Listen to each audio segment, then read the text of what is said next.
Hi everyone, स्वागत है आप सभी का टीचिंग गोल्स के इस लर्निंग प्लेटफॉर्म पर। उम्मीद है आप सभी लोग बहुत अच्छे होंगे। सीडीपी का एक और इम्पोर्टेंट टॉपिक है जो कि आपका सब्जेक्ट में मेंशन किया हुआ है सिलेबस में, जिसका नाम है कॉग्निशन एंड इमोशन। ठीक है, संवेग और संज्ञान। तो आपको ये टॉपिक भी बहुत ही अच्छे से करना और यहाँ से भी आपके सवाल जो है वो पूछे जाते हैं। यहाँ पर हम कॉग्निशन को समझेंगे अच्छे से और फिर इमोशन को समझेंगे और दोनों आपस में कैसे रिलेट है ये भी इस चीज़ को अच्छे से समझने की कोशिश करेंगे। ये वाले पीडीएफ मैंने ऑलरेडी आपको नोट सेक्शन में अपलोड कर दिया है। जिसको भी नोट्स चाहिए, जिन्होंने नहीं लिए हैं, वो अपने क्विक रिवीजन के लिए अपने नोट्स जो है वो ज़रूर ले सकते हैं। बहुत ही पॉइंट टू पॉइंट सारी चीज़ें आपको मिल जाएंगी। एज ए डेमो आप इन नोट्स को भी देख सकते हो। ठीक है, तो 7419055279 पर व्हाट्सअप करके आप इन्फॉर्मेशन ले सकते हो। पेड नोट्स आपके लिए रहने वाले हैं। चलिए स्टार्ट करते हैं आज की इस क्लास को। पसंद आए तो इसको लाइक करिएगा, शेयर करिएगा और चैनल को सब्सक्राइब नहीं किया तो जरूर करिएगा। संज्ञान और संवेग क्या होते हैं, पहले तो आप ये समझो कॉग्निशन क्या होता है, उसके बाद हम चीजों को बाकी को समझेंगे। ठीक है, कॉग्निशन की जब भी बात आती है तो आप किसके बारे में बात करते हो? आप अपनी मेंटल एबिलिटीज के बारे में बात करते हैं। और इस कॉग्निशन के बारे में हम ऑलरेडी सीडीपी में स्टार्टिंग में ही पढ़ चुकी हैं, कॉग्निटिव डेवलपमेंट में हम पढ़ चुके हैं। ठीक है, तो ये उसी कॉग्निशन की बात यहाँ पर हो रही है, इसलिए ज्यादा इसको नहीं खींचेंगे, सिर्फ इमोशन को अच्छे से डिस्कस करेंगे। बट आपका यहाँ पर इसमें दिया है, इसलिए कॉग्निशन को समझना जरूरी हो जाता है। ठीक है, तो कॉग्निशन का मतलब होता है आपकी मेंटल एबिलिटी से रिलेटेड। आप कोई भी इंफॉर्मेशन को क्या करते हो, रिसीव करते हो। किसी भी इंफॉर्मेशन को आप क्या करते हो, रिसीव करते हो, स्टोर करते हो अपने माइंड में। ठीक है, जिसको आप मेमोरी बोलते हो। और टाइम आने पर आप इस इंफॉर्मेशन को क्या करते हो, अगर रिट्रीव करते हो, मतलब कि पुनः प्राप्ति अगर उसकी करते हो टाइम आने पर, तो वो सब किसके अंतर्गत आता है? वो सारा आपका कॉग्निशन का हिस्सा होती है। सिंपल सी भाषा में बात करें कि किसी भी इंफॉर्मेशन को एक्वायर करना, उसको प्रोसेस करना, उसके अकॉर्डिंग रिस्पॉन्ड करना, तो वो सब किसका हिस्सा है आपका? वो सभी आपका कॉग्निशन का, यानी कि संज्ञान आपका ये कहलाता है। ठीक है, इतना समझे। यहाँ से डेफिनेशन आप यहाँ पर पढ़ सकते हो। सेम चीजें मैंने यहाँ पर बोली है कि आप सेंसरी इंफॉर्मेशन को क्या करते हो, रिसीव करते हो, इसको कन्वर्ट करते हो, इसको एक्सपेंड करते हो, स्टोर करते हो, टाइम आने पर इसको रिट्रीव करते हो और इसको अप्रोप्रिएटली क्या करते हैं, हम यूज करते हैं। ठीक है, accepting sensory information and using it properly is called cognition and और अंडरस्टैंडिंग। तो वो सीधी सी बात है, आपके मेंटल स्ट्रक्चर की बात यहाँ पर करी जा रही है। अगर आपसे कॉम्पोनेंट पूछे जाए कि कौन कौन से आपके घटक है, संज्ञान के कितने घटक होते हैं, तो आप ध्यान में रखेंगे यहाँ पर हम 6 घटकों की बात करते हैं। एक है परसेप्शन यानी कि धारणा, दूसरा है अटेंशन, मेमोरी, थॉट, लैंग्वेज और लर्निंग। एक एक करके इनको भी अच्छे से समझ लो ताकि अगर क्वेश्चन आए तो आप इनको डील कर पाए। परसेप्शन क्या होता है? परसेप्शन का मतलब होता है कोई भी चीज है, अगर आप किसी भी ऑब्जेक्ट के प्रति आपकी क्या राय है, बेसिकली आप किसी भी चीज को कैसे परसीव करते हो, आपकी क्या राय है उसके बारे में, आपकी क्या धारणा है उस चीज के बारे में, तो वो परसेप्शन कहलाता है। ठीक है, जैसे perception is a cognitive component that allows people to take in information through their senses. आप अपने सेंसेस के थ्रू, आप अपने इंद्रियों के थ्रू कुछ जानकारी लेते हैं and then utilise this information to respond. यानी कि सिंपल सी बात है, आपने कोई इंफॉर्मेशन जो है वो ग्रहण करी, इस इंफॉर्मेशन के प्रति आपका जो रिस्पॉन्स का जो एक तरीका है, भाई आप किस तरीके से रिस्पॉन्ड करते हो, आप क्या समझते हैं इसके बारे में, कितना समझते हैं।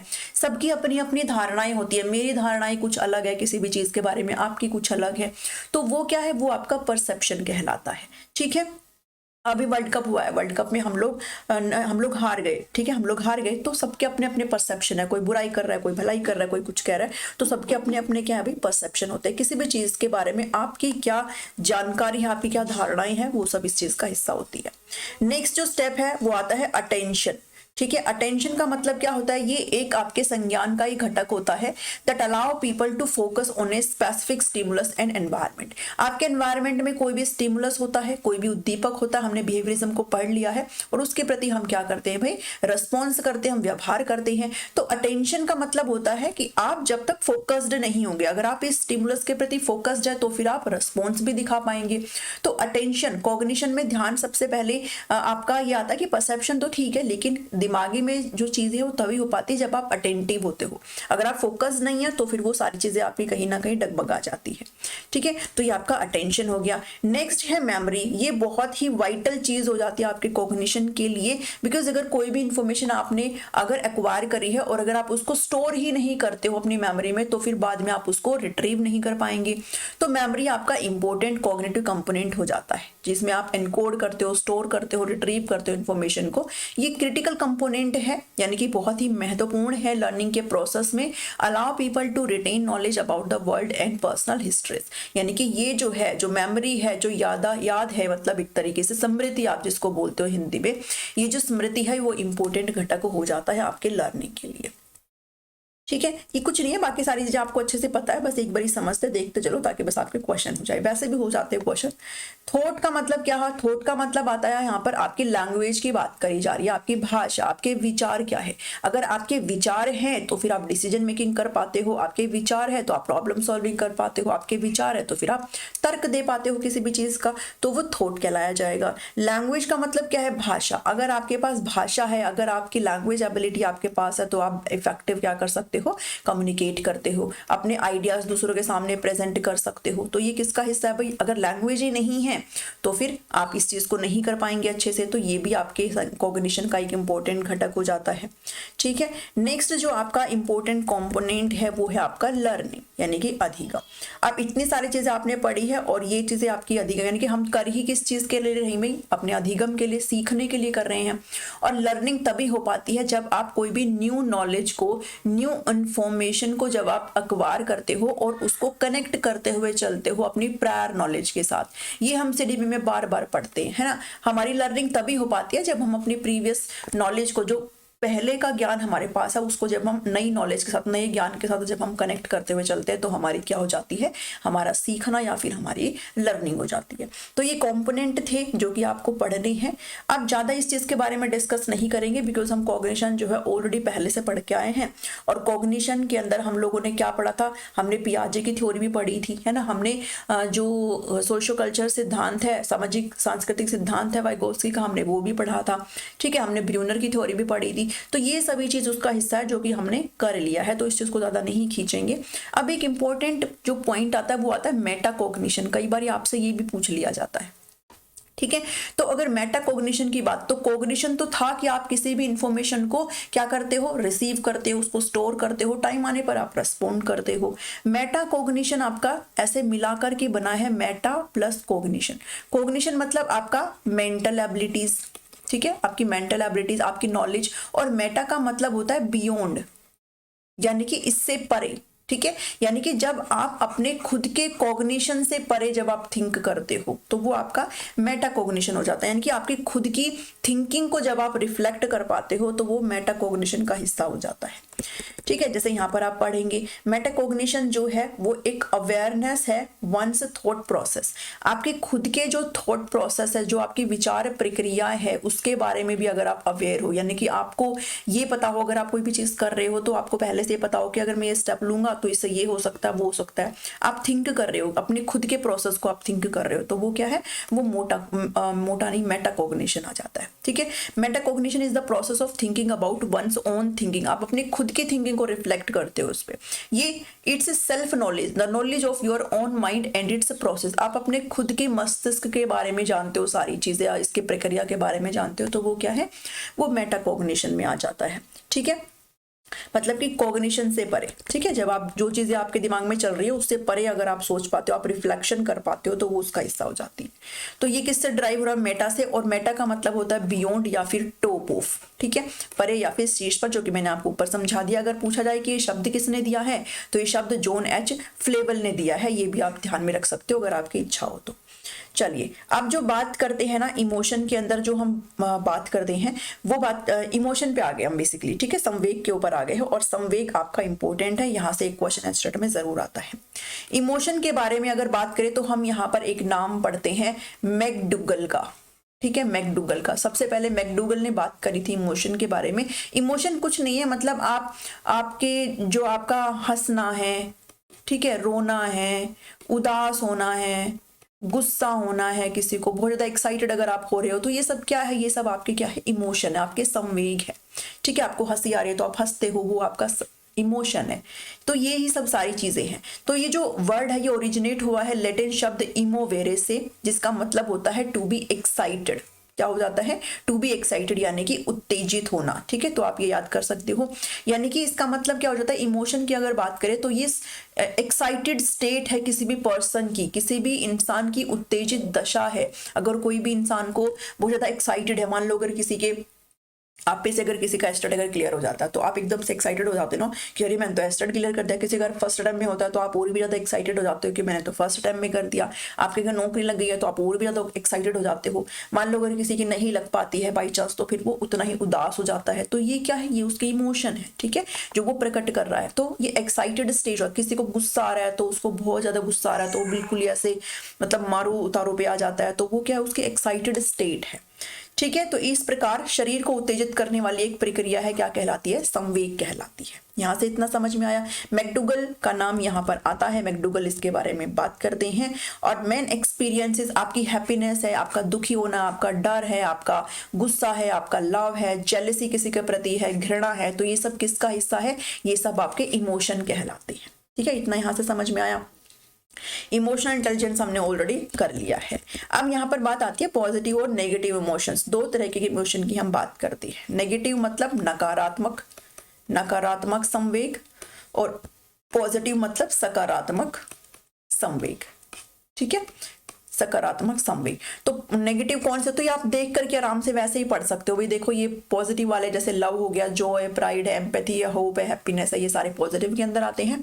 और रिग्रेट करना, हेट, घृणा करना, डरना, गुस्सा होना, शर्म आना, गिल्ट में रहना, बहुत ज्यादा दुखी होना, ये सब किसका है, ये आपके नेगेटिव के आते हैं। तो इनको कुछ भी रटने की जरूरत नहीं है, वो नाम से ही क्लियर है कि पॉजिटिव कौन से हो और नेगेटिव कौन से है। ठीक है, चलिए अब जो कॉग्निशन और जो इमोशन है, संज्ञान और संवेग जो होती है, वो इंटरकनेक्टेड होता है। आपसे पूछा जा सकता है ऐसे यस और नो में कि कॉग्निशन से रिलेटेड कौन सा स्टेटमेंट है सही है। आपको 3 गलत दे देंगे और 1 सही दे देंगे, तो आपको ऐसे अच्छे से ध्यान में रखना। इसलिए बोलती हूँ कि एक लाइन जो मैं यहाँ पर लिखती हूँ ना, वो कुछ भी एक्स्ट्रा नहीं होता, मैं पहले से ही चीजों को हटा देती हूँ। तो कॉग्निशन और इमोशन जो होती है वो आपस में इंटरकनेक्टेड होता है, एक दूसरे से जुड़े हुए होते हैं, परस्पर जुड़े हुए होते हैं और एक दूसरे को प्रभावित करते हैं। ध्यान में रखेंगे। आपसे ऐसे भी दे सकता है कि इंटरकनेक्टेड होते हैं बट प्रभावित नहीं करते, इंटरकनेक्टेड नहीं होते हैं पर प्रभावित करते हैं, मतलब ऐसे कर देगा। ठीक है, ध्यान में रखना कि दोनों आपस में परस्पर जुड़े भी हुए होते हैं, इंटरकनेक्टेड भी होते हैं और एक दूसरे को प्रभावित भी करते हैं। ठीक है, ध्यान में रखेंगे। वुडवर्थ के अकॉर्डिंग क्या है, वुडवर्थ के अकॉर्डिंग इमोशन जो है एक एक्साइटेड स्टेट है, किसी भी पर्सन की उत्तेजित दशा है। ड्रेवर भी बोलते हैं कुछ, ड्रेवर कहते हैं कि इमोशन क्या है, किसी का भी एक कॉम्प्लेक्स स्टेट ऑफ बीइंग है, प्राणी की एक जटिल दशा है जिसके अंदर फिजिकल चेंजेस यानी कि शारीरिक परिवर्तन आते हैं। एक एक्साइटिंग स्टेट ड्यू टू, सभी ने इसी बारे में बात करी कि एक्साइटिंग स्टेट है ड्यू टू स्ट्रॉन्ग इमोशंस और tendency to behave in a certain way. तो ये डेफिनेशंस है, ये भी आप ध्यान में रख सकते हो। ये डेफिनेशंस भी आपसे एज इट इज जो है पूछी जाती है। तो एक तो मैंने देखा है। ठीक है, तो ये चीजें मैंने इसलिए इंक्लूड करी है कि आप ध्यान में रख करिए। चलो, J.S. रोज कहते हैं कि इमोशन एक स्टेट ऑफ कॉन्शियसनेस है इन विच इमोशनल एलिमेंट प्रीडोमिनेट्स। संवेग जो है चेतना की एक अवस्था है जिसमें जो रोगात्मक तत्व है उनकी प्रधानता यहाँ पर रहती है। ठीक है, तो ये ध्यान में रखेंगे। जर्शील्ड भी कहते हैं कि state of getting any kind of passion, getting enraged and getting excitement क्या है, आपका इमोशन है। हिंदी में अगर बात करें तो किसी भी प्रकार के आवेश आने, भड़क उठने तथा उत्तेजित होने की अवस्था को संवेग कहते हैं, ये बोलते हैं जर्शील्ड। तो ये जितने भी साइकोलॉजिस्ट हैं इनकी बातों को ध्यान में रखिएगा।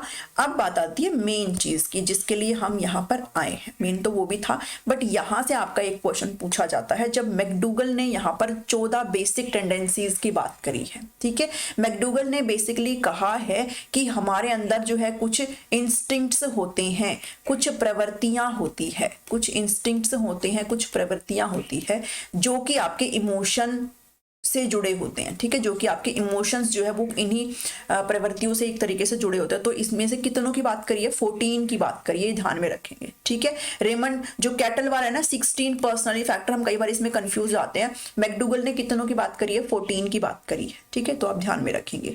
तो मैकडूगल ने बेसिकली क्या माना है कि इंस्टिंक्ट्स होते हैं यहाँ पर बेसिकली, और ये इंस्टिंक्ट का नाम आता है पेपर में, इन्होंने कहा कि जो बेसिक इंस्टिंक्ट है, इंस्टिंक्ट क्या होते हैं? इंस्टिंक्ट होता है basically is something you don't need to learn, it happens naturally without you even thinking about it. यानी कि ये इंस्टिंक्ट जो होते हैं ना, वो स्वाभाविक प्रक्रिया होती है, एक ऐसी स्वाभाविक प्रक्रिया जो अपने आप हो जाती है, उसको सीखना नहीं पड़ता। जैसे मान लो बच्चे को अगर भूख लगे, छोटे बच्चे को, तो वो सीखता थोड़े ना कि हाँ मेरे को रोना है, मेरे को अब रोना है, मेरे को अब हंसना है। वो ऑटोमेटिक है कि उसे भूख लगी है तो वो रोएगा, ये स्वाभाविक प्रक्रिया है। ठीक है, तो इंस्टिंक्ट्स वही स्वाभाविक प्रक्रिया होती है, वही नेचुरल टेंडेंसीज होती हैं जो हमें सीखनी नहीं पड़ती, वो नेचुरली होती है। जैसे डक जो है वो अपनी मदर को फॉलो करती है क्योंकि वो नेचुरली है, वो अपनी मदर को फॉलो करेगी, इसके लिए कुछ भी सीखना नहीं है। तो मैकडूगल ने इन्हीं बेसिक इंस्टिंक्ट्स हैं जो कि इनेट टेंडेंसी यानी कि जन्मजात होती है, इनको ही एक तरीके से मेन माना है। ठीक है, और यही बताया कि ये जो है एक तरीके से जो सभी प्रकार के संवेगों को जन्म देने वाला है, कि जितने भी आपके संवेग है ना वो किसी ना किसी इंस्टिंक्ट से जुड़े होते हैं। ठीक है, तो अगर 14 इमोशंस की हम यहाँ पर बात करते हैं तो उनसे रिलेटेड हम इंस्टिंक्ट्स को भी देखते हैं, हम प्रवृत्तियों को भी देखते हैं। इतना यहां से समझ में आया। अकॉर्डिंग टू हिम बेसिक जो इंस्टिंक्टिव बिहेवियर है वो 3 कैटेगरीज में डिवाइडेड है, कॉग्निटिव, इमोशनल और फंक्शनल। इसको आप साइकोमोटर भी लिख सकते हो। ठीक है, तो 3 में इन्होंने डिवाइड करा है। Emotion is related to basic tendencies, McDougall ने यहाँ पर 14 बेसिक टेंडेंसीज को जो है डिस्क्राइब किया है। तो अब नीचे जो आप ये देखोगे ना यहाँ पर चार्ट में, ये 14 आपको लर्न होनी चाहिए जो कि आपको यहाँ पर दिखाई दे रही है। ठीक है, इन 14 से जो है आपको क्वेश्चन पूछे जाते हैं। बेसिकली आपसे ऐसे पूछा जाता है कि जैसे मान लो आपको ये दे दिया, फर्स्ट वाला है जैसे, ठीक है, ये आपके इंस्टिंक्ट्स हैं, मूल प्रवृत्तियां हैं, और ये आपके इमोशंस हैं जो इनसे जुड़े हुए हैं। ठीक है, तो मान लो आपको ये दे दिया कि बताओ एस्केप इंस्टिंक्ट से इससे कौन सा इमोशन जुड़ा होगा, तो आपको फियर बताना है। ठीक है, हिंदी वाले पलायन और भय यहाँ पर याद कर सकते हो। तो ये चीजें आपको देखनी पड़ेगी। इसको अगर मैं एग्जांपल से समझाना चाहूँ तो ऐसे समझो कि मान लो आप कहीं रास्ते पे जा रहे हो और आप एकदम से क्या देख लेते हो, स्नेक देख लेते हो। ठीक है, आप एकदम से सांप देख लेते हो या फिर कोई शेर वगैरह देख ले, तो आप एकदम से क्या आपके अंदर इमोशन आएगा, एकदम से आप फियर इमोशन आएगा, है ना, एकदम से आप डर जाओगे ना। और डर जाओगे तो आपकी क्या इंस्टिंक्ट उससे जुड़ी है, क्या प्रवृत्ति आपकी इससे जुड़ी हुई है कि आपने अगर स्नेक देखा तो ऑब्वियस सी बात आप उसको जाकर के हाथ में तो उठाएंगे नहीं, आप क्या करेंगे, वहां से भागने का कोशिश करेंगे, वहां से पलायन करेंगे, वहां से एस्केप कर जाएंगे। ऐसी स्थिति से आप भागने की कोशिश करेंगे, बचने की। तो जो फियर आपका इमोशन है उसके साथ कौन सा इंस्टिंक्ट जुड़ा है, कौन सी प्रवृत्ति जुड़ी है, एस्केप की। ऐसे लर्न करना है सभी को। ठीक है, और ये आपको भी देखना पड़ेगा बिकॉज एग्जाम में आपसे ऐसे ही पूछा जाता है। ठीक है, जैसे मान लो सेकंड है, एंगर वाला है, तो एंगर जो है आपका इमोशन है, क्रोध आना क्या है, एक इमोशन है। इसके साथ कौन सा इंस्टिंक्ट जुड़ा है, कॉम्बैट का, युयुत्सा। ठीक है, आप इसको फाइट भी कह सकते हो, है ना। जैसे मान लो 2 बहनें हैं, एक बहन ने एक बहुत बढ़िया सूट खरीदा या फिर कोई ड्रेस खरीदी है, दूसरी ने इसको पहन लिया, तो पहली वाली को तो क्या आएगा भाई, गुस्सा चढ़ेगा, उसको तो एंगर आएगा, उसको गुस्सा चढ़ेगा तो फिर वो क्या करेगी, स्वाभाविक तौर पर उसके साथ कॉम्बैट यानी कि फाइट करेगी। ठीक है, तो आप इसको ऐसे याद करिए यहाँ पर। तो ऐसे ही आपको ये सारे करनी है भाई। डिस्गस्ट इमोशन है तो इसका रिपल्शन आ जाएगा, वंडर है, क्यूरियोसिटी है, 1-2 बार पढ़ेंगे ये हो जाएगा, और ऐसे एग्जांपल्स के साथ करेंगे तो आ जाएगा। ठीक है, जैसे लव है भाई, जो पेरेंट्स हैं अपने बच्चों को क्या करते हैं, प्यार करते हैं। ठीक है, तो इसके साथ कौन सा जुड़ा है, पेरेंटल आपका एक इंस्टिंक्ट जुड़ा है। ठीक है, तो ये आपको पूरे 14 के 14 देखने पड़ेंगे, यहां से क्वेश्चन आपसे पूछे जाते हैं। डिस्ट्रेस है, अपील है, फीलिंग ऑफ क्रिएटिवनेस है, कंस्ट्रक्शन है, फीलिंग ऑफ ओनरशिप है तो एक्विजिशन है, फीलिंग ऑफ लोनलीनेस है तो यहाँ पर क्या सामूहिकता आ जाएगी एक तरीके से। ठीक है, तो ये सारी चीज़ें आप ध्यान में रखेंगे, ये जितने भी है सारी चीज़ें आपको करना ही पड़ेगा। फिर यहाँ पर आपका एक तरीके से क्या है, कामुकता है तो इसके साथ आपका कौन सा इंस्टिंक्ट जुड़ा है, काम जुड़ा है, श्रेष्ठता की भावना है, आत्मगौरव जुड़ा है। ठीक है, नेगेटिव सेल्फ फीलिंग है, सबमिशन है। तो ये जितने भी है ये आप जरूर यहाँ पर ध्यान में रख लेंगे।